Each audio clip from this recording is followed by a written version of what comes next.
Sup, y'all? Back in this building. It's your girl, sometimes your boy, Charlotte Carolina. All right. Now, remember I told you about the electrical grid going out in Venezuela and how they used Sonic the Hedgehog's new movie to correlate and let y'all know the prediction of the future was going to happen, right? They did it again, y'all hoes. Okay, remember when I did a video about India and how they found out where Atlantis might be located because of the damn well that they have in there, and then the time travel cave, right? Dora the Explorer, which is the female kid version of Indiana Jones, she's looking for these caves, and just so happens that the Copper Scroll Project was eradicated because the government thought they was gonna find some shit and withhold it because it ain't America. Duh. So let's go with these findings. And by the way, shout out to Pit TV because I got my animation coming as soon as I could pay off this last animation we did. The nigga's mad at me, but don't tell nobody. The nigga's mad at me. The nigga's mad at me right now, but it's alright. He know I love him. So we're gonna get this shit together and I'll be back with my new animation. First animation I'm coming out with is fucking my new outfit because I got to change my outfit, y'all. I hate cartoon characters that don't have a lot of outfits, so I'm changing my outfit. And then we coming with the Trayvon episode, the Trayvon Martin episode, and then I got a Edgar tribute episode. Rest in peace, big homie. You ain't die in vain. So let's go. First, let's go with the Copper Scrolls, and then I will show you the Dora the Explorer trailer, and you can see the correlation. If you don't, you need to stay woke, niggas. Let's get it. The world of biblical archaeology has a new and fascinating reason to celebrate. Jim Barfield, an award-winning criminal investigator, an expert on the Copper Scroll, has new evidence regarding the possible location of the Ark of the Covenant. This new evidence has many excited and calling for action.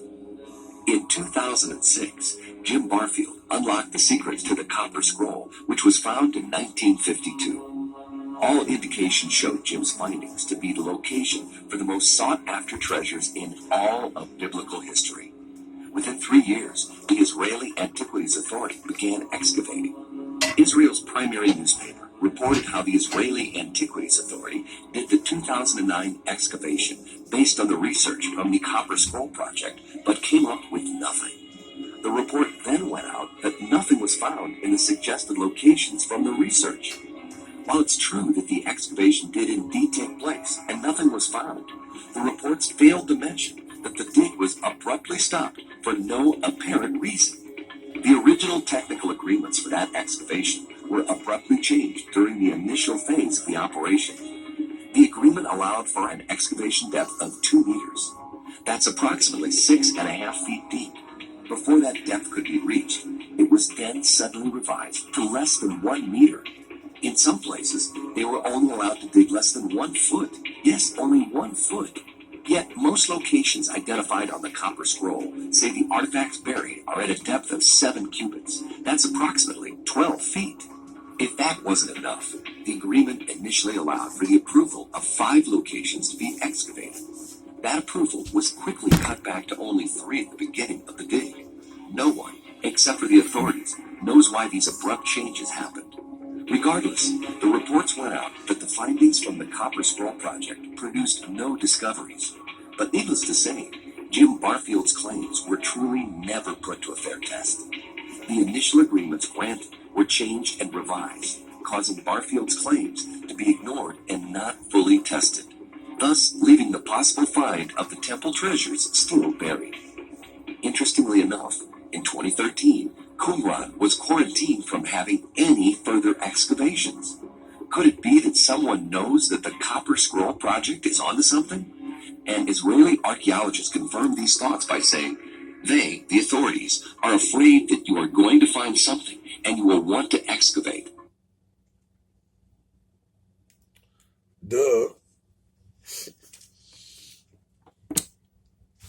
let's get it, y'all.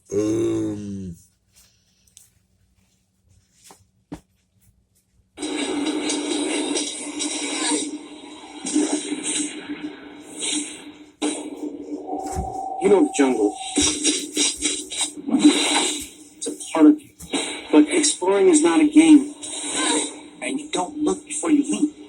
Side note. 1, why when they find something, they try to make it closer to biblical references? So what does that mean? It's a possibility that it might be fake. Because remember, the Bible itself is full of stories. So if they add on the fact that it might be a biblical search, there's a possibility that we won't find anything. And if we find something, we can sweep it under the rug because it's just like the stories in the book. But in actuality, these are actual factual things. The scroll is real. There are over, what did they say in the other video? 6, 8, 80, 100 different places filled with gold. Deep, deep, deep down. 7 cubics. That's 13 feet. And then another reason that they want to stick to the biblical scriptures is because at first it was 5. Then it moved to 3. And a derivative of 3 is always supposed to be the mark of the beast, right? These niggas. So look. They letting you know that there's some shit there. And the only person that can find it is Dora the Explorer, son. That sounds stupid as fuck, but that's how they throwing it off. Because you never know what part of the jungle she's in. The bitch could be in Sri Lanka. And that's right around the corner of India. The fuck you mean? Maybe Boots might find it. I'm okay, Boots. We're on to something big, Dora. An ancient city made of gold. Barabata. And your mother and I are going to prove it. And me. I'm sorry, sweetie, you're not going. Huh?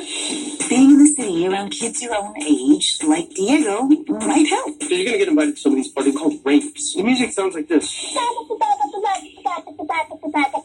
get it! Be careful. That's what we want to say. Cousin Diego, you're so skinny and tough. You are way more energetic than I remember. Dora, this isn't the jungle. It's high school. It's life or death. Keep a low profile. Just be yourself. Excuse me, I'm kind of stuck. And just be cool, Dora. Okay, what is this? Oh. Where did you transfer from? The jungle. Here's the scavenger hunt list. Team up in groups of 4. Hola, Dora. Let me go! You help us find your parents and the lost city of gold. Where are we? All I see is jungle. I see 3 mercenaries armed. Oh, look. Dora brought a knife on the field trip, everybody. Come with me if you want to live. I were with your parents. You're all in danger. We're gonna die out here. There's no need to overreact. Get it up! Get it up!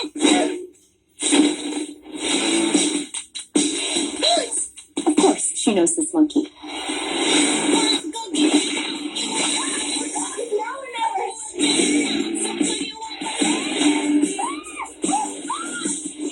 I have to keep going no matter what. She's freaking awesome. I think we're safe. Not safe.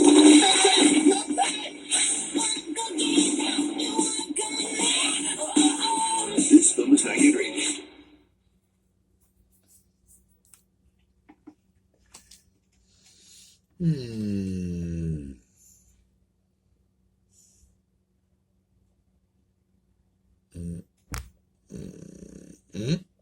Amazing channel! It's easy peasy. Link in the first comment. Ancient aliens. 10,000-year-old cave paintings in India show aliens and UFOs. Hello everyone, welcome to our channel. Dating back at least 10,000 years, the intricate cave paintings found in a cave in India depict humans, animals, and everyday life in 8000 BCE, but also kangaroos and giraffes not native to India.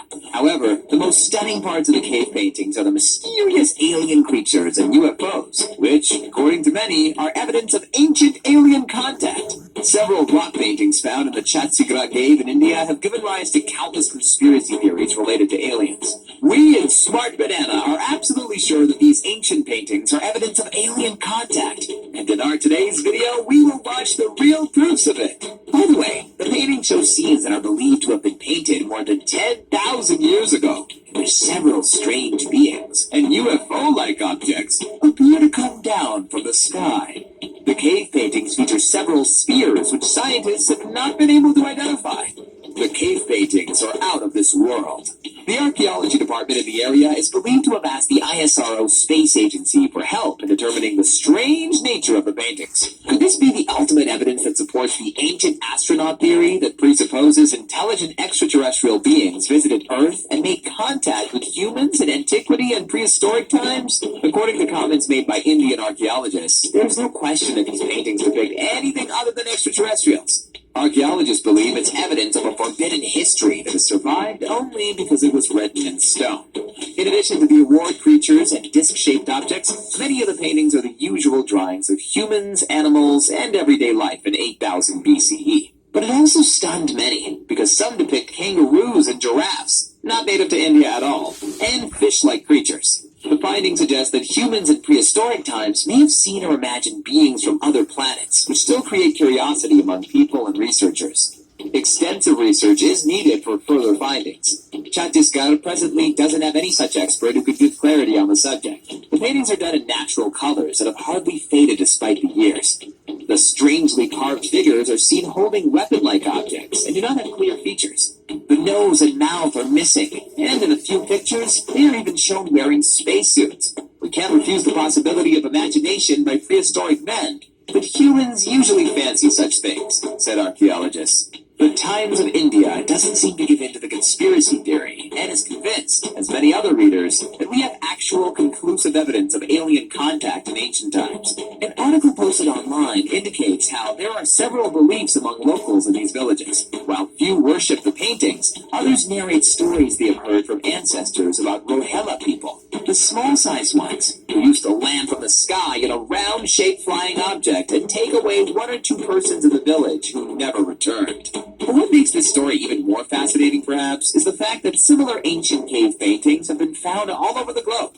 It's as if ancient cultures around the world saw on a global scale something in the sky, and possibly even among them, that they had to write down in stone, hoping that their story would be deciphered one day. Was Shiva an alien leader? The expert discussed whether the deity, sometimes known as Shiva the Destroyer, was in fact the leader of an alien group who brought advanced technology to Earth. Shiva is one of a trinity of major gods in Hinduism. The name is Sanskrit and means the auspicious one. More famously, he is also known as the creator, the preserver, and the destroyer. Nearly all depictions of him show the god with a third eye in the middle of his forehead and a snake around his neck. Ancient astronaut theorists point to like the Kailasa temple carved out of a single rock at Ellora, Maharashtra, India. The complex is remarkable for its size, complexity, and amazing sculptures. Could it and other like it be the work of ancient aliens such as Shiva, or perhaps inspired by them? Others would also point out that CERN, home to the Large Hadron Collider, LHC, has a statue of Shiva at its site in Switzerland. A simple gift from the Indian government or acknowledgement of the role Shiva has played in advancing our technology. Well, whether Shiva and his fellow Hindu gods came from another planet to impart knowledge or not, the works attributed to them have certainly influenced our modern thinking and society. And what do you think about it? If you like the video and have something to add to this list, please leave your comments below and push the like button. And sure, subscribe. Yeah, you heard. Like, comment, and subscribe. It's your boy, sometimes your girl, Charlotte Carolina, and I'm out this bitch. Huh?